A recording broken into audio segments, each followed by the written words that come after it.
തിരുവനന്തപുരത്താണ് ഓഫീസിനുള്ളിൽ ഒരു BJP കൗൺസിലറെ തൂങ്ങി മരിച്ച നിലയിൽ കണ്ടെത്തിയ വാർത്ത അല്പസം മുൻപാണ് വരുന്നത്. 10 കൂടിയാണ് ഇദ്ദേഹം ഓഫീസ് മുറിക്കുള്ള അദ്ദേഹത്തിന്റെ തിരുമലാനിൽ എന്ന നെയിം ബോർഡ് വെച്ച ഓഫീസ് മുറിക്കുള്ളിൽ ആത്മഹത്യ ചെയ്ത നിലയിൽ കണ്ടെത്തിയത്. രാവിലെ 10 രാവിലെ ആണോ അതോ രാത്രി വന്ന് ആത്മഹത്യ ചെയ്തതാണോ എന്ന കാര്യമൊക്കെ വ്യക്തമല്ല. കാര്യം രാവിലെയൊക്കെ ആണെങ്കിൽ നിറയെ ആളുള്ള ഒരു സ്ഥലമാണ്, നിറയെ ആളുണ്ടാവാറുള്ള ഓഫീസുമാണെന്ന് പറയപ്പെടുന്നുണ്ട്. അപ്പോൾ അത് എളുപ്പമാവില്ല. 10 കൂടിയാണ് അദ്ദേഹത്തിൻ്റെ ആത്മഹത്യാ വാർത്ത പുറം ലോകം അറിയുന്നത്. അതിന് പിന്നാലെ മേയർ രാജേന്ദ്രൻ അടക്കമുള്ളവർ അങ്ങോട്ടേക്ക് ഇപ്പോൾ എത്തിച്ചേർന്നിട്ടുണ്ട്. അതിന് മുറിക്കുള്ളിൽ ഇപ്പോഴും പോലീസ് നടപടികൾ പുരോഗമിക്കുകയാണ് എന്നാണ് അറിയാൻ കഴിയുന്നത്. ആത്മഹത്യാക്കുറിപ്പ് കണ്ടെടുത്തിട്ടുണ്ട്.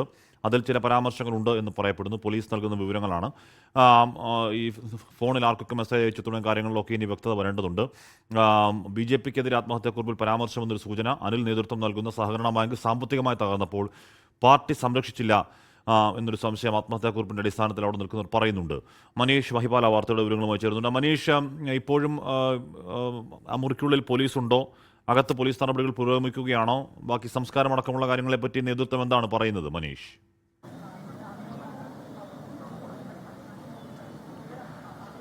ഹാഷ്മി, നിലവിൽ മുറിക്കുള്ളിൽ പോലീസ് സംഘം ഈ മൃതദേഹത്തിൽ പരിശോധന, ഇൻക്വസ്റ്റ് അടക്കമുള്ള നടപടികളിലേക്ക് കടന്നിട്ടില്ല. നിലവിൽ ഈ തൂങ്ങി മരിച്ച നിലയിൽ തന്നെയാണ് മൃതദേഹം ഉള്ളത്. അത് ഇനി ആ ഹാങ്ങിങ് അത് മാറ്റി അത് താഴേക്ക് വെച്ച ശേഷമായിരിക്കും മറ്റ് നടപടികളിലേക്ക് പോലീസ് നീങ്ങുക.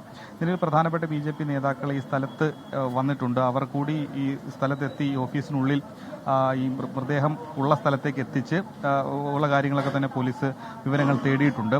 നിലവിൽ ചില BJPയുടെ കൗൺസിലർമാരിൽ നിന്നും നമുക്ക് ലഭ്യമായ വിവരമനുസരിച്ച് കഴിഞ്ഞ ഒരു 2 ആഴ്ചക്കിടെ ഇദ്ദേഹം ചില വിഷമങ്ങൾ, അതായത് സജീവമായി പാർട്ടി പ്രവർത്തനത്തിലും കോർപ്പറേഷന്റെ കൗൺസിൽ യോഗത്തിലും അടക്കം പങ്കെടുത്തുവരുന്നെങ്കിലും 1-2 പേരോട് താൻ വലിയ രീതിയിലുള്ള മാനസിക പ്രശ്നത്തിലാണ്, തനിക്ക് സാമ്പത്തികമായ ഒരുപാട് വിഷയങ്ങളുണ്ട്, ഈ ഓണം തന്നെ തനിക്ക് നല്ലവണ്ണം ഓണം ആഘോഷിക്കാൻ പറ്റിയില്ല, തനിക്ക് ഒരുപാട് വിഷമങ്ങൾ ഉണ്ടായിരുന്നു എന്നടക്കമുള്ള കാര്യങ്ങൾ ചില BJP കൗൺസിലർമാരോട് പങ്കുവെച്ചതായി അവർ നമ്മളോട് പറയുന്നുണ്ട്. പക്ഷേ അവർക്കും വ്യക്തതയില്ല.